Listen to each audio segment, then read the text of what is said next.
I love being in a blue state and try and make it more purpley.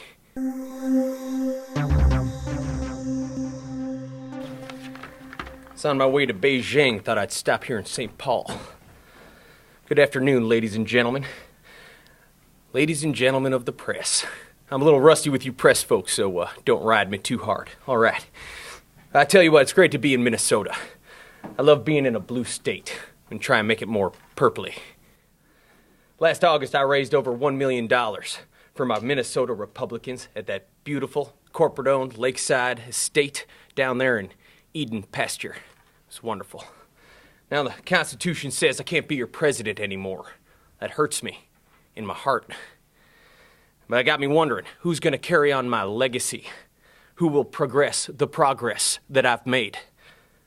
Oil company profits are way up. I wrote some pretty fat checks off the Treasury to the richest 1%. And let's not forget about Iraq. But there's so much more to do. I dream of driving oil profits higher, making those tax cuts permanent for the rich folks, and staying in Iraq for 100 years if I have to. So I was thinking about my legacy, my third term. When it hits me, I have to ensure that Norm Coleman gets reelected for Senate, because Norm will keep the George W. Bush dream alive. Norm Coleman in the Senate is a third Bush term. And I'm here today to announce that I'll be spending as much time as I possibly can in Minnesota to campaign with my good friend, Norm Coleman. Norm has been my best buddy in Washington. He's been there with me, side by side, shoulder to shoulder, hip to hip, never toe to toe, always seeing eye to eye and dancing cheek to cheek. When someone does you a favor of being on your side nearly 90% of the time, the least you can do is pay them back. I learned that as an oil man. Now I'm going to try and be there the whole month. Now if I can't make it to an event or two, I'll tell you what, someone's going to be there that looks just like me. A body double, a doppelgang member. I'm looking forward to it. Y'all have such a fine state. What with the ice hockey and the huge statue of Paul Bunyan and your 10 million lakes. I'm excited. Now, I know you might have heard something about Norm Coleman being an independent senator. And I get that he's just trying to win an election. Why tell people you're an independent if you've been with me there all the way? And why haven't you returned my phone calls? It reminds me of the saying, fool me once, shame on you.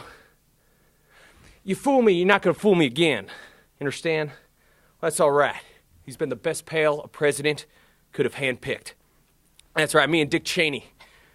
We decided that Norm would be a fantastic listener to our needs. So, we chose him by name for the Senate. Now, old Tim Pawlenty there, down the hall, he had some designs on that, but I had Cheney call him up and right away and tell him step down for my old buddy Norm. When Dick Cheney tells you to do something, you do it, or he'll shoot you in the face, and then he'll make you apologize like it's your fault. Boy, that phone call paid off, I tell you. Norman's been there for all my budgets, all my economic plans. He's been there for Iraq every step of the way. He's been there for the Social Security privatization. The drug companies are safe from negotiation because of Norm. He volunteered for the John Kerry attack squad and really went after him. He's like a pit bull. He was my point guy on that whole Valerie Plame nonsense, too. And old Karl Rove there picked him for that job. And he stepped right up.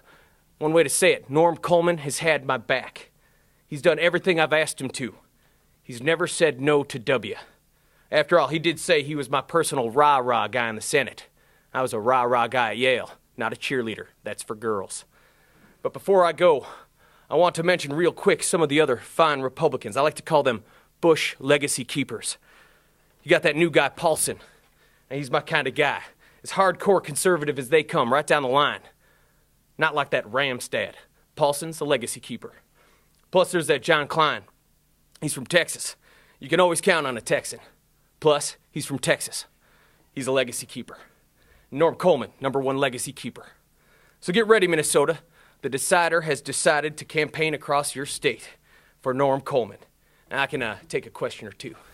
So is this comedy or satire? It's a good question. Now, comedy is funny. And satire makes you think. I prefer comedy. If we want to bring an impersonator into this race, the Franken campaign, the DFL, maybe better served finding a kinder, gentler, less profane Al Franken who actually pays his taxes and doesn't joke about rape. In terms of Senator Coleman's record, the Washington Post, National Journal, and Congressional Quarterly have all noted he's one of the most independent members of the U.S. Senate. And you know, I can hand that out to you and show that to you. Again, Al Franken is in a world of hurt in this campaign. Minnesotans are rejecting his campaign, and today's gimmick and stunt by the DFL is not going to change that. Mark, isn't the GOP's criticism of Franken's language I'll take standard that Vice President Cheney himself in the Senate didn't manage to meet? You know, I'll take questions from members of the Capitol Press Corps, if you don't mind. On the presidential seal. I heard that there was going to be a press conference, and I like to attend these things. I'm reporting on politics, so here I am. When they started talking about Franken's language, there was a time when Vice President Cheney told Senator Leahy in the Senate, you know, hey, Senator, go Cheney yourself. And you'll have to use your imagination to figure out what Cheney yourself, what four-letter word the Vice President used. Vice President Cheney was actually very belligerent about his use. He went on Fox News and said it needed to be said and was very unapologetic.